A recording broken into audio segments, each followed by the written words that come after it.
Olá você que nos assiste aqui pelo canal ou que está nos ouvindo pela rádio. Estamos hoje com mais um episódio aqui do Presenté e hoje a gente está aqui com o Neidson, né? Diego, eu chamo de Diego, mas ele gosta mais de ser chamado como Neidson. Neidson, você apresenta um pouquinho aí pra gente, cara. Olá, Fábio. É um prazer enorme estar aqui gravando esse podcast, né? E para quem não me conhece, meu nome é Neidson Diego, né? Sou graduado em Educação Física e tenho especialização em Psicomotricidade, né? Especialização em Educação Escolar, com ênfase em Educação Inclusiva. E atualmente também estou fazendo uma especialização em Neurociência. E hoje eu estou trabalhando no CEARPAI 2. Neidson, eu já conheço um pouquinho, né, a questão do seu trabalho, mas eu acho interessante trazer também como é que um professor de Educação Física, né, foi parar dentro dessa área da pegada inclusiva, de trabalhar com esse público. Na graduação da gente, a gente tem alguns estágios obrigatórios, né? E a gente tem que cursar para finalizar a graduação. E em um desses estágios eu caí de paraquedas, na verdade, dentro da APAI, né? Foi até um convite de uma amiga. E assim que eu entrei lá dentro, eu ainda me lembro de um recado que uma colega de trabalho disse que quem entra na APAI vira apaiano. E daí eu entrei como estagiário, né? Fui trabalhando lá dentro com os meninos, me formei e fui contratado como profissional da Educação Física de lá. Assim, uma coisa que eu acho muito interessante, né, a gente falar um pouquinho da APAI. Eu sei que o podcast ele é muito mais voltado para o TEA, mas ele abrange todas as pessoas com deficiência. Você poderia falar um pouquinho, explanar um pouquinho o que é a APAI, quais são as ações que ela está realizando atualmente aqui no município? Fábio, eu acho que todo mundo deveria conhecer adentro mesmo o trabalho não da APAI daqui, né, mas de todas as APAI. A APAI é uma associação, né, sem fins lucrativos, onde ela trabalha em duas vertentes, na parte educacional, na parte pedagógica e na parte de esportes, né. Hoje a APAI daqui, devido a ela estar incluída dentro do CER, devido ao CER estar incluído dentro da APAI, a gente também entrou na área da saúde, né. E lá dentro a gente hoje tem um centro de convivência, onde a gente atende assistidos a partir de 14 anos, até eu acredito que o atendido da gente hoje de lá, acho que tem até 70 anos, se não tiver mais eu não me recordo. E a gente atende também diferentes deficiências, incluindo o autismo, né? A gente já tem alguns adolescentes, né, com autismo dentro da APAI. E essa parte de esporte é mais voltada a esportes de inclusão, né? De inclusão, esportes adaptados, até porque, como são pessoas com deficiências, os esportes têm que ser adaptados à sua realidade. Eles possuem muitas limitações. Né? Isso. Eu acho muito interessante a gente falar dessa perspectiva da APAI, no sentido de que as políticas públicas que a gente possui, né, todo esse direcionamento do SUS, da rede de pessoa com deficiência, ele é muito voltado para uma criança até o início da adolescência, mas eu ainda sinto muito uma precariedade, não só das políticas, mas dos órgãos, dos governos, até da própria sociedade de enxergar a pessoa adulta com deficiência, né? E a gente percebe dentro da APAI que a partir dos 14 anos ele entrou na APAI, mas a gente vê gente assistida lá com 30 anos, com 40 anos, que se não tivesse uma APAI eles não estariam ocupando um espaço, eles não estariam sendo vistos, né? E é uma forma de incluir eles na sociedade, né, Fábio? A gente tem alguns projetos para além dos muros, né, onde a gente tira os atendidos de lá e a gente leva eles para o lugar de direito deles, né, que é dentro da sociedade, dentro do comércio, em praças, usufruindo que nós usufruímos, né? E trazendo essa perspectiva para dentro do esporte, a gente ainda vê a precariedade também, apesar do governo, né, das lideranças políticas já tendo abrido os olhos, né, e já ter até mesmo dentro da APAI a gente tem algumas políticas bem bacanas, onde a gente tem de 2 em 2 anos, a gente tem as Olimpíadas, né, inclusive nas Olimpíadas passadas a gente ficou em 3º lugar com um time de futsal totalmente incluso, né, inclusive a gente tinha atendidos de 60 anos, onde na verdade eles nunca tinham tido essa realidade da prática esportiva do futsal, né? E graças a Deus a gente foi para lá e ficou entre as 3 melhores APAI do RN, né? E como eu falei antes, eu ainda acho um pouco precário. Você trazendo essa fala, assim, eu vi um vídeo recentemente de uma para-atleta Ela não tem uma perna e faz uso de um tênis e da órtese que a pessoa utiliza para a corrida. E ela levantou essa provocação para a gente refletir sobre. Ela vê que hoje em dia tem, assim, por exemplo, numa loja tem lá a para-atleta, o manequim com a perna protética e tudo mais. Mas quando ela vai comprar o tênis, ela tem que comprar o par. Ela não consegue comprar só um pé. Ou seja, é um falso assistencialismo, é um falso marketing que está ali pregando que é acessível, que é inclusivo, mas ainda não traz uma cobertura total para as necessidades dela, né? Capacitismo, né? Enquanto não Exatamente. houver leis, né, que abrangem esse tipo de prática, vai continuar do mesmo jeito, né? E assim, Porque você é muito falou cômodo, né, pra loja vender o par, né? É muito Uhum. cômodo, né? Então, assim, eu acredito que a gente tem que ir de encontro com leis, né, que favoreçam esse tipo de Você prática. falou um termo agora, né, que é o capacitismo. A gente sabe porque a gente é dentro da área, mas eu gostaria que você entrasse um pouquinho nele para a gente quebrar um pouquinho esses paradigmas que a sociedade traz sobre o capacitismo, né? Os próprios pais, né? Hoje, dentro do SER, quando a gente vai fazer uma avaliação global, antes do filho chegar para a gente atender, passa-se por essa avaliação global. E uma das perguntas é: qual esporte que seu filho pratica? O pai diz: não, ele não pratica nada não, ele não gosta. Ele não pratica, ele não consegue. Né? Então, no lugar do pai ofertar esse esporte para o filho, dar um reforço positivo, filho, vai lá, tu consegue, ele já começa, o próprio capacitismo já começa dentro de casa, né? Dentro da própria família. E a gente, dentro da PAI, a gente quebra esse capacitismo, a ponto de todos praticarem esportes. Eu não consigo jogar bola, vamos adaptar. Vamos adaptar para, sei lá, o vôlei sentado. Eu não gosto do vôlei sentado, a gente adapta para o handebol. A gente tem 3 pacientes também, 3 atendidos de baixa visão, onde eles adoram jogar futebol. Pode e deve. A gente adapta a bolinha com guiso, né? Não tem a bola com guiso, não tem problema, vamos colocar a bola dentro do saco para simular a questão do ruído, né? Som, né? Do som. E assim a gente vai adaptando. E eu digo direto, dentro de lá, a gente tenta diminuir ou que não exista capacitismo. Porque já vem de casa. E assim, Passou dos muros. a gente falou um pouquinho, né, do capacitismo, mas eu acho interessante a gente explicar realmente porque tem gente que aqui não vai saber e vai estar ali, o capacitismo, mas já estão falando, mas eu não sei o que é. Só para constar, o capacitismo é qualquer preconceito que você tem sobre as capacidades de uma pessoa com deficiência. Antigamente, a nomenclatura era deficiência, retardos, essas coisas. E hoje em dia não. Hoje em dia se briga pela essa nomenclatura correta de PCD, pessoa com deficiência, porque a pessoa vem antes da deficiência. Ela não é uma portadora de deficiência, porque portador é quem porta uma bolsa e deixa a bolsa e vai embora. Não. Ela é uma usuária que tem uma deficiência, uma pessoa que tem uma deficiência. A gente frisa muito essa pessoa porque antes de qualquer limitação que essa criança, que esse adulto, que essa pessoa venha ter, ela é uma pessoa, ela tem sentimentos, tem emoções, tem desejos, tem vontades. E eu acho interessante a gente levantar essa questão e essa problemática porque muitas dessas crianças sempre quiseram jogar bola, né? Sempre quiseram participar do vôlei, participar da queimada.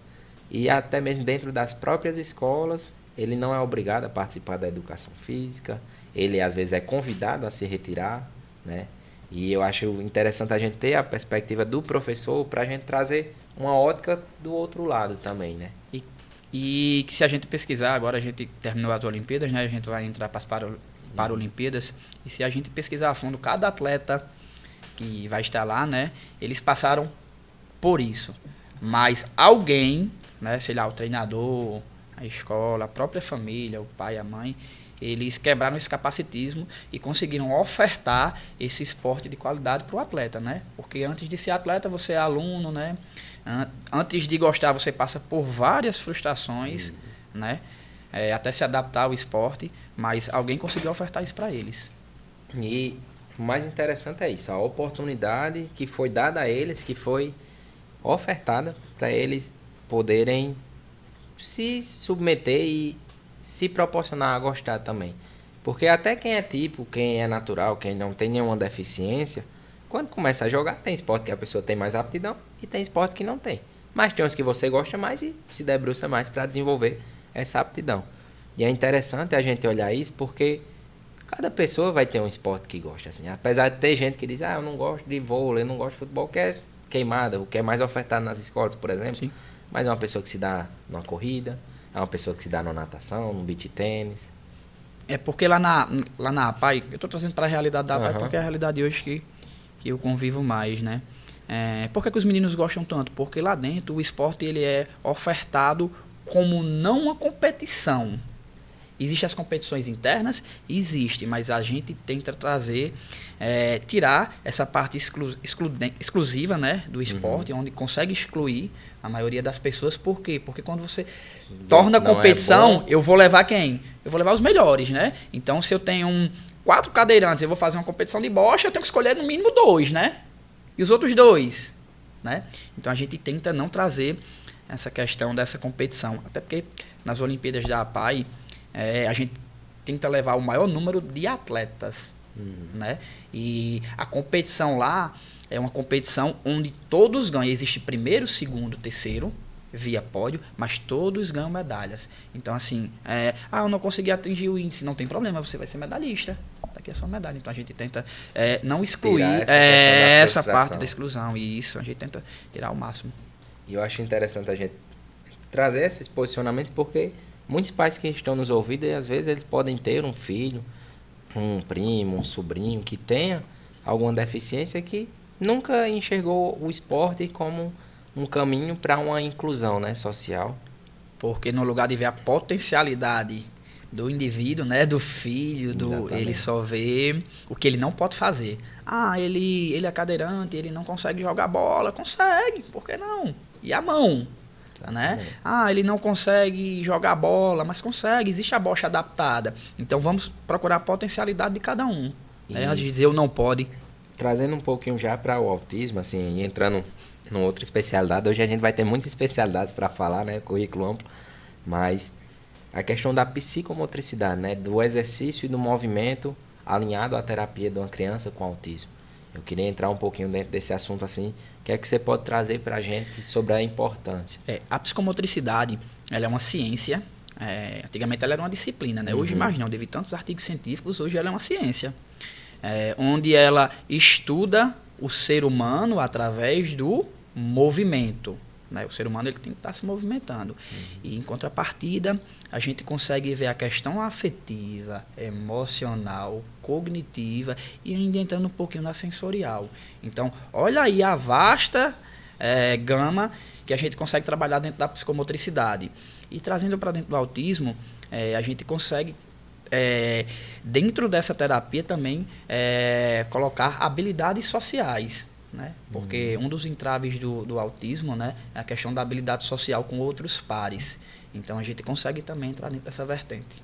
E a psicomotricidade, ela é bacana porque a gente consegue, através da terapia, dizer a idade da criança. A criança tem hoje 7 anos, mas dentro do movimento, qual o movimento que ela está fazendo hoje?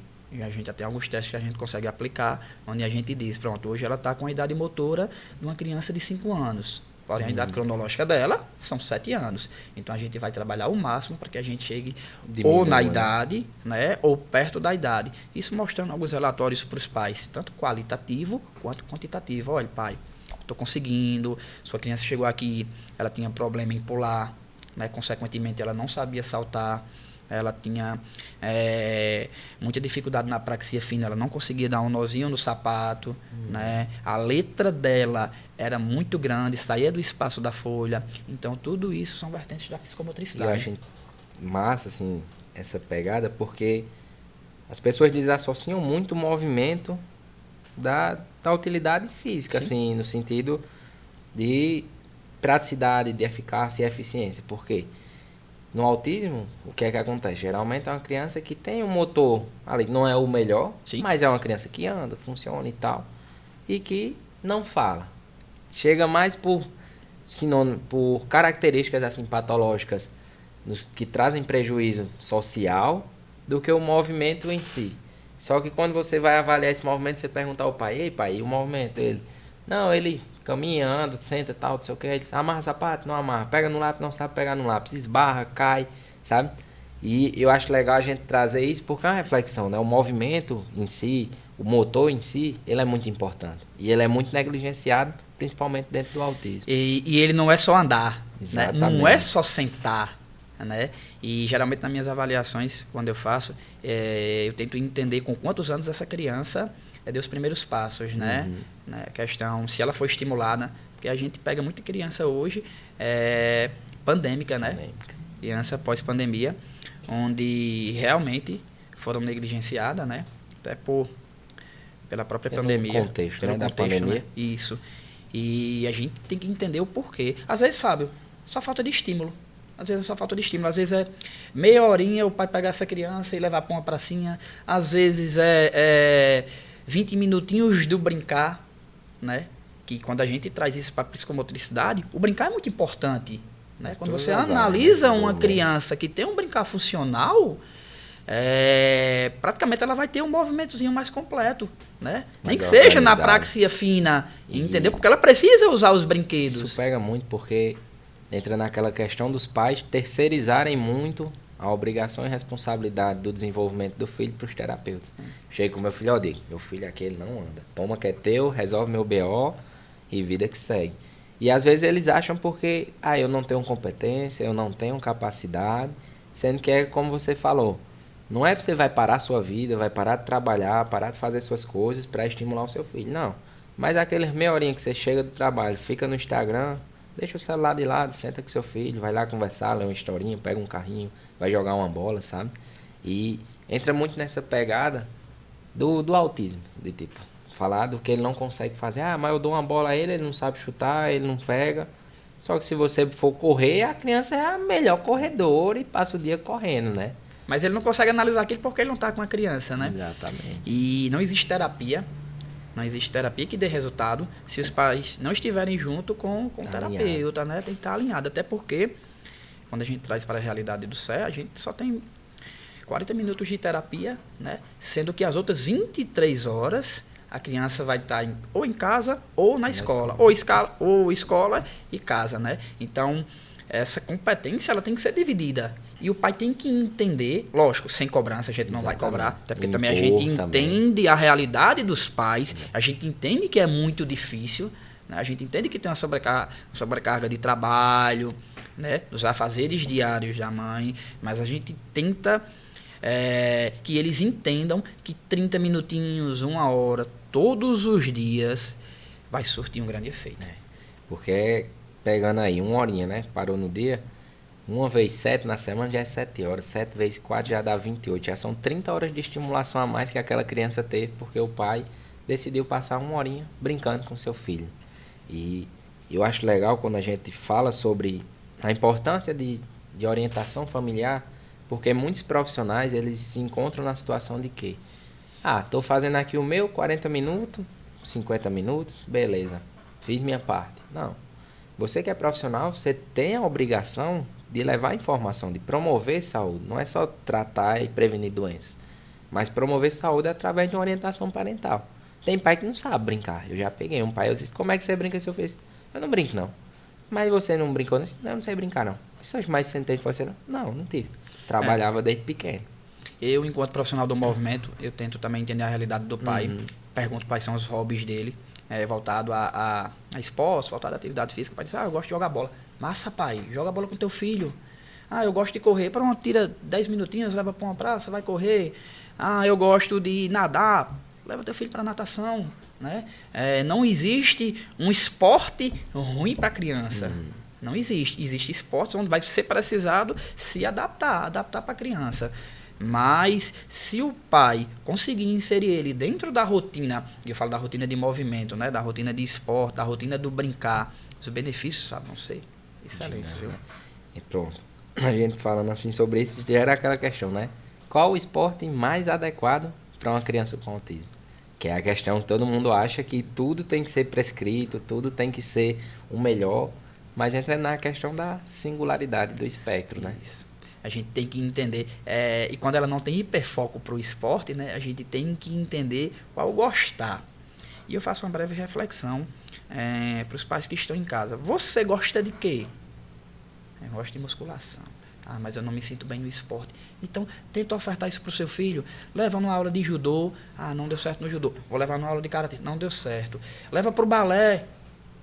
eu tenho certeza que em algum esporte ele vai encontrar, nem que você procure 10 e no 11º você encontra, como também você pode encontrar no primeiro, né? Agora sim, tem que ser ofertado. E tem que analisar bem as características daquela criança, porque, por exemplo, se eu tenho uma criança que tem aversão ao toque, muito provável ela não goste de um kimono, não goste de judô. Até pela questão sensorial, né? Mas talvez ela se dê numa natação, entende? Eu acho que mais interessante do que só ofertar é você analisar o seu filho. Não analisar do tipo clínico, científico nesse sentido, mas saber o que ele gosta, o que ele não gosta, o que ele tem preferência, o que ele não tem, para a gente conseguir munir de informações e adequações, né, para essas necessidades. Isso, mais que a gente profissional, é a família, né? Exatamente. É a família. E trazendo para essa parte do toque, meu filho não consegue colocar uma camisa, não tem problema. Ele pode jogar no esporte um tênis, entendeu? Uma raquete, uma queimada, né? Ou no contato é pouco. Né? Ele não consegue de jeito, mas ele consegue correr, pronto, leva para o campo, né? Oferta o atletismo, né? Tem vários. É interessante a gente ter essa perspectiva de olhar além do que a gente enxerga. Eu costumo dizer muito isso, que a gente só consegue enxergar até onde a gente compreender, mas a partir do momento que você passa a enxergar alguma coisa, aquilo ali passa a existir para você. Por exemplo, eu antes de trabalhar na APAI, eu não parava para pensar, por exemplo, onde é que essa criança está sendo inserida, onde é que essa criança está realizando um esporte. Mas a partir do momento que eu passei a enxergar isso, quando eu vou numa cidade e eu atendo uma criança, eu pergunto, mãe, ele faz esporte? Ele está inserido em alguma coisa? E eu percebo que se até a gente que é profissional não tem esse olhar sobre essas outras áreas, imagina um pai, uma mãe, como é, né? Às vezes não tem nem tempo, né? De pesquisar. E outra reflexão que eu deixo é, quanto mais cedo esse esporte for ofertado para a criança, mais vai entrar dentro da rotina dela, né? Exatamente. Aquela questão da rigidez cognitiva, né? Eu levo ele hoje, não gostou. Aí eu levo amanhã, não gostou. Levo amanhã, não gostou. Mas vai entrar dentro da rotina dele, né? Exatamente. E a partir do momento que gosta, você não pode mais quebrar essa rotina. Né?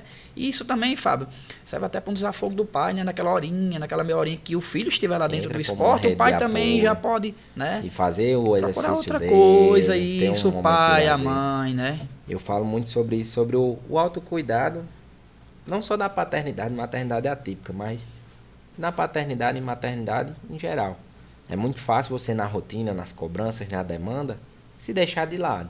E achar que, tipo, eu tô priorizando meu filho, tô priorizando minha família, eu tô trabalhando, tô fazendo as coisas para ele. Só que se a gente for pensar, a longo prazo não se sustenta. Porque aí você vai adoecendo, você vai tendo sobrepeso, você vai tendo ansiedade. Inúmeras questões biológicas e psicológicas, né, o biopsicossocial, que poderia sendo amenizado ou até mesmo suprido na questão do exercício. Fábio, né? Imagine só essa fala de um pai, né, de uma família que está adoecida. Imagina só se eles encontram o esporte, né? Se ele consegue deixar o filho dele no esporte, se a mulher consegue encontrar um esporte, e se o pai consegue. E isso vamos botar uma hora por dia 5 dias por semana.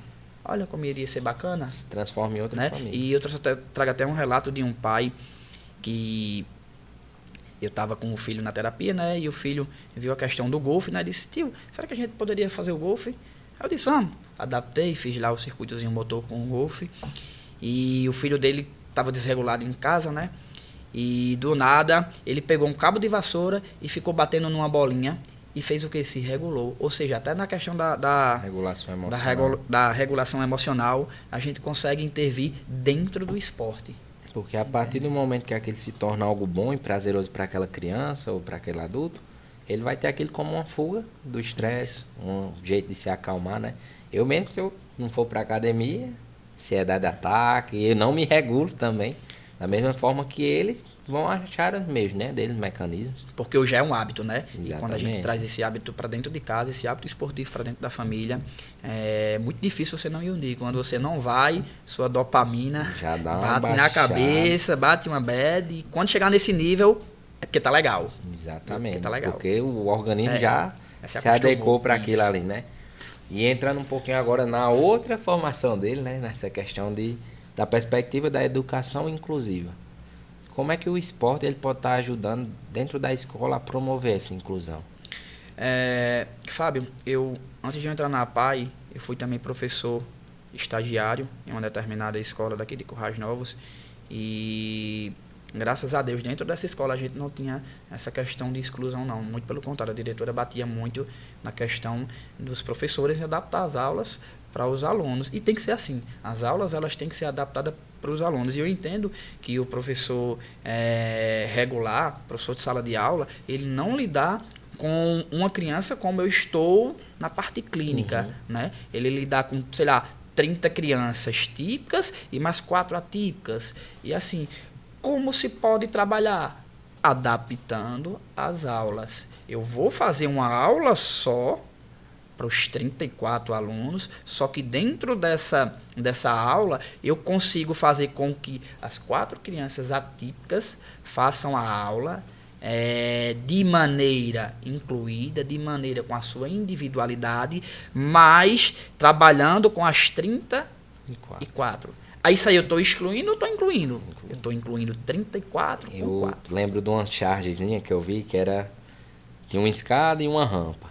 Aí o cara lá, o professor, ele tava limpando a escada e a rampa tava suja e o cadeirante faz: mas por que o senhor não tá limpando a rampa? Isso é porque você não tá vendo, eu vou limpar a escada aqui para as crianças subirem. Ele fez: mas se o senhor limpar a rampa, todo mundo sobe. Ou seja, é mais fácil você alinhar pelos que têm a dificuldade, porque se quem tem dificuldade vai compreender, quem não tem essas limitações vai compreender do mesmo jeito. Isso. Do que compreender com um e pedir para esses 4 se adequar para esse material, né? E eu acho assim, é muito interessante um professor, e é necessário um professor hoje em dia ter uma formação, ter um mínimo de orientação em questão de capacitação para lidar com pessoas com deficiências, porque o número de incidência está cada vez maior, a gente está lidando cada vez com mais diagnósticos e, graças a Deus, a gente está conseguindo pegar essas questões, porque antigamente era muita evasão escolar. Tem pensadores que chamam até de expulsão escolar, porque aquele aluno não evadiu, ele foi expulso porque ele não se adequava. Ou então ele era tirado da escola regular, né? Ele era colocado em uma escola só para deficiente, Exatamente. né? Ia já para uma segregação ali. E o que pega nisso é que o quê? Aquela criança ela não desgosta do aprendizagem. Ela não desgosta de estar na escola, de estar com os colegas, não. Ela só não consegue acompanhar no mesmo nível que aqueles colegas, daquela mesma forma. E porque, por exemplo, eu tenho um paciente, né, que ele não consegue escrever, ele tem uma dificuldade motora muito grande. Só que ele desenvolve o cognitivo, ele está acompanhando a turma e tudo mais. E ele tem notas muito boas, mas na prova de ditado, ele sempre se dá mal porque ele não escreve as 20 palavras no tempo que é para escrever da forma daquelas outras crianças. Então, por que a gente não escreve 5 palavras para ele? Se ele consegue, ele tem a competência, tem uma limitação, mas ele tem a potencialidade também, né? Isso, aí já é... Lembro-me do meu amigo Rafael, né? Neuropsicopedagogo, onde ele defende essa questão da prova, né? Da prova adaptada, né? Porque se o aluno ele tem um transtorno laudado, então a escola tem que se adequar a ele. E do mesmo jeito que a escola, o professor regular de sala de aula tem que se adequar ao aluno, o professor da educação física também tem que se adequar. E por isso que eu senti a vontade de buscar isso fora e estou fazendo a minha especialização em neurociência para entender como é que eu vou tratar João, que tem um autismo, como é que eu trato Pedro, que tem um TDAH, e como é que eu trato Alice, que tem um TOD. Então não é só eu entender do motor, eu tenho que entender até onde vai as características de cada transtorno. Eu acho que todo professor, todo profissional deveria fazer o mesmo. E é interessante a gente falar sobre isso, sobre educação continuada, né? Da mesma forma que o profissional de saúde ele não pode, não deve parar de estudar, porque sempre vai tendo atualizações, às vezes uma coisa que faz agora, ano que vem já é errado, e você já tem que se adequar. Da mesma forma na educação. E a gente encontra um movimento de que a gente estuda da mesma forma que nossos avós estudavam, sabe? Tipo, se você for parar para ver, a saúde do tempo do nosso avô, você tinha um dente ali que tá ruim, arrancava. Hoje em dia não. Você faz tratamento até o final para recuperar, né, aquele dente. Só que a educação não. A educação ela nunca se reformulou a esse nível de se adequar e mudar ao ponto de que cada criança seja atendida dentro da sua necessidade, de uma forma igualitária e que além da equidade, né, de eu dar mais atenção a quem precisa de mais, dar mais adaptação a quem precisa de mais, eu consiga incluir realmente, porque muitos professores têm a perspectiva de que a inclusão é o aluno estar dentro da sala de aula. Ah, fica andando dentro da sala. Não, ele não tem que estar só dentro da sala de aula, ele tem que estar aprendendo. Inserido dentro do contexto escolar, né? Exatamente. E vai desde o aprendizado até a habilidades sociais. Isso. E a gente entra na questão de um PEI, né? Na necessidade no PEI. A gente já falou um pouquinho com o Rafael, mas eu acho que cabe a gente falar um pouquinho do PEI aqui também, que é um plano especializado e individualizado, né? Você, enquanto profissional, já chegou a participar da construção de algum? Lá na escola onde eu participava tinha, e a gente era sim, a gente era inserido também dentro, lógico, com as nossas características, né, que é a parte do movimento, porque assim, dentro do professor sala de aula de educação física, você está para apresentar o que é a educação física, o que é o movimento, quais são os esportes. Fora isso, existem os contraturnos, né? Que geralmente, assim, se você ensinar de manhã, você vai dar aula à tarde, do futsal, dos esportes de competição. E o PI ele é realmente voltado para isso. Como é que eu vou tratar o meu aluno? Como é que eu trato o Joãozinho dentro de uma turma com 30 alunos, sendo que ele é diferente de Pedro? O que é que dentro do movimento eu posso ofertar a ele? Então tem sim, no profissional da educação física, no professor da educação física, também ele é inserido dentro desse PI. Cabe nesse processo, né? E assim, hoje a gente já falou contexto clínico, o contexto escolar, o contexto social, e eu queria, Diego, assim, que você, se pudesse, trouxesse o seu presente, né? Como aqui a gente sempre entrega presentes, que é informação para as famílias. Eu queria que você deixasse o seu presente, a sua informação para essas famílias que têm um filho com alguma deficiência, com alguma limitação em relação ao esporte, ao movimento. Primeiramente, nunca é tarde para procurar, né? Para procurar um esporte, para procurar uma associação que lhe forneça isso, para procurar um clube. O bom seria que fosse bem cedo, né, Fábio? O bom seria que fosse realmente na infância. Mas quando a gente traz para o contexto da vida adulta, é muito difícil o pai ir atrás, até porque existe a questão do capacitismo, como a gente frisou, mas eles devem deixar essa questão dessa palavra capacitismo de lado e colocar como reforço positivo, né? E se não conseguir na infância, vá em busca do esporte na adolescência, vá em busca do esporte na vida adulta, vá em busca do esporte na velhice, né? Porque nunca é tarde e os benefícios serão imediatos, porque esporte é vida, né? Esporte é lazer, esporte é saúde. A vida é em movimento, né? Vida é em movimento. Então, Diego, desde já eu queria agradecer pelas suas contribuições, pela sua participação, assim, foi tudo muito rico e muito significativo, né, pra gente, no sentido que é uma área pouco abordada, mas que traz benefícios enormes na questão de participação, na questão de inclusão, na questão de mudança de paradigma, né, que a gente nunca olhe só para as limitações da nossa criança, mas olhe muito para as potencialidades e características que ele possui. Isso, amigo, espero ter agregado.